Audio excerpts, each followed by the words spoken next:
Hello guys! Welcome back to my channel. So nandito tayo ngayon sa Ronda. So actually madaling araw kami pumunta sa Ronda Farm. So may pinunta lang kami na pwesto.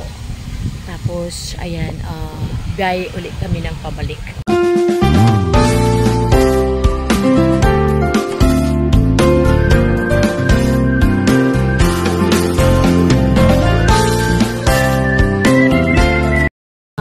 It happens kasi guys dahil ang pabalik namin from Ronda, ito madadaanan mo talaga yan.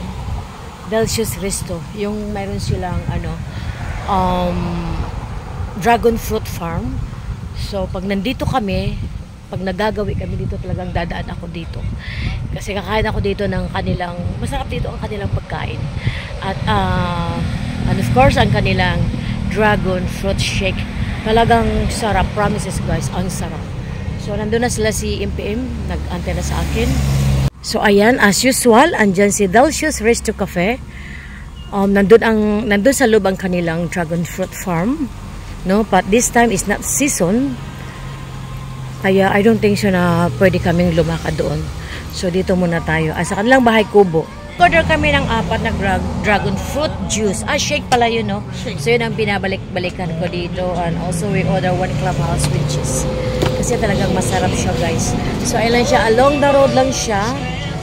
Pag pupunta kayo ng south, makikita nyo talaga madadaanan. So it's just along the road. Makikita nyo, nakadungaw talaga si Delicious. Madam Merlin, MPM Glad Channel, nakaposing siya. No? Walang tulog yarn. Para kami mga wakwak.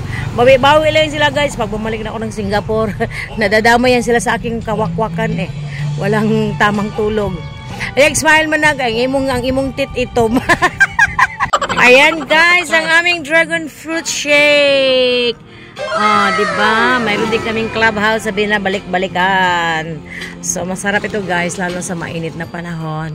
Next stop, nandito kami sa milk station. Talagang binabalikan ko itong aking mga napupuntahan dati. So, ang sadya ko naman dito ay para naman kakain tayo ng kanilang kalderitang kambing. Diba, shout out mamahal. Alejandrita Pinocline. Dito tayo sa milk station sa Barele. Ayan siya guys, ang milk station guys ha. Along the road lang ito siya guys, dito sa Barele. So this time, di ko alam kung magkano ang entrance. Meron siyang entrance fee. Pero consumable siya. Yung kanyang entrance fee. Na-repair na sila no, after pandemic, after ano. No? Pero meron na siyang ganyan din oh. Oo. Diba? Wala yan siya dati. So medyo na-improve siya ng konti. Tanawa oh. No? Kasi nung pumunta kami dito, no, kasama si Mama Al. April ba yun? Last year. No? So dandahan lang nilang ano. Oo, dandahan nilang pinaayos. So, dandahan din tayo maglakad dyan.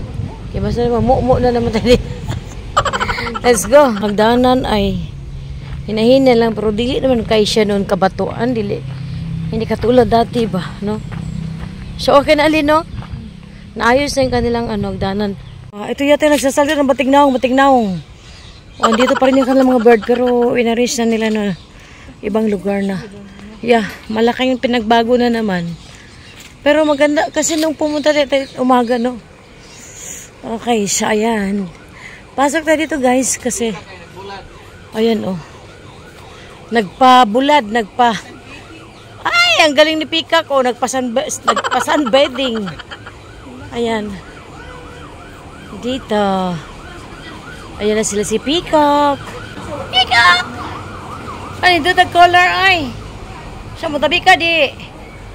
Oh, ang cute ng kanya no. Pangit ka. Di mo tabi wa sa mood. So okay na siya lino, nakuha na siya no. Na-improve na gamay, so asa mo tabi sila dito. Dito lang kami, parang init naman doon. So dito kami kakain guys. Naka-order kami ng puro kambing ang in-order namin, puro kalderitang kambing.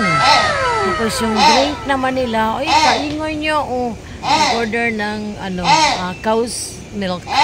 So gustong-gusto nila. Okay, so mayroong nagtatawag. Sabi niya, "Hoy, ang pangit mo." Okay, so ayan, nag-iingan yung mga bird nila kasi nasa surroundings mga bird.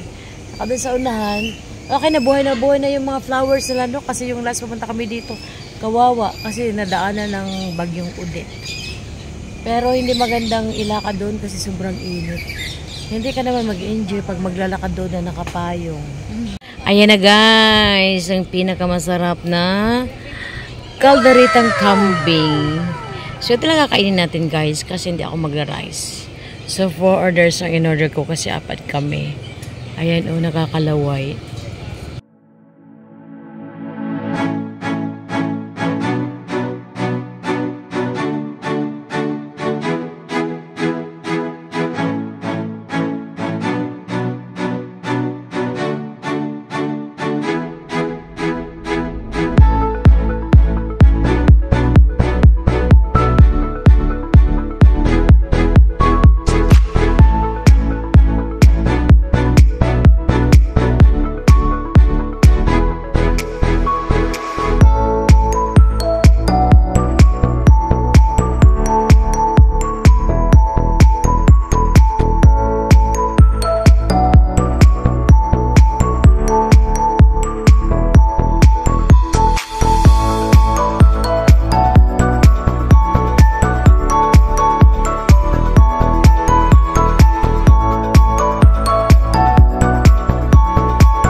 Wala dyan si Pony guys dahil siguro sobrang init, ayaw nilang i-display. Siguro naara na siya din sa morning, pero afternoon na ilang gipusa na siguro. Ayan oh. So ang kanilang mga birds nasa around lang nila. Tapos na kaming kumain. Pero guys, honest review guys, this time hindi masarap. Hindi siya masarap kasi parang mayroong nagbago. Or maybe hindi masyadong malambot yung karne niya. Hindi kasi katulad yung mga previous namin pumunta dito na talagang masarap. Sobrang lambot ng karne, yung timpla. Pero this time hindi ko nga naubos guys eh. Isang hiwa lang kinain ko. Kasi hindi nga masarap. Okay lang. Siguro bagong luto yun oh. Kaya hindi siya masarap. Better luck next time na lang, charot. Diba? So ngayon, tayo ay uwi na. Balik na kami guys. So huwag niyong kalimutan, meron tayong dito entrance fee na 100. 50 pesos is consumable. Yeah. Diba? Ayan.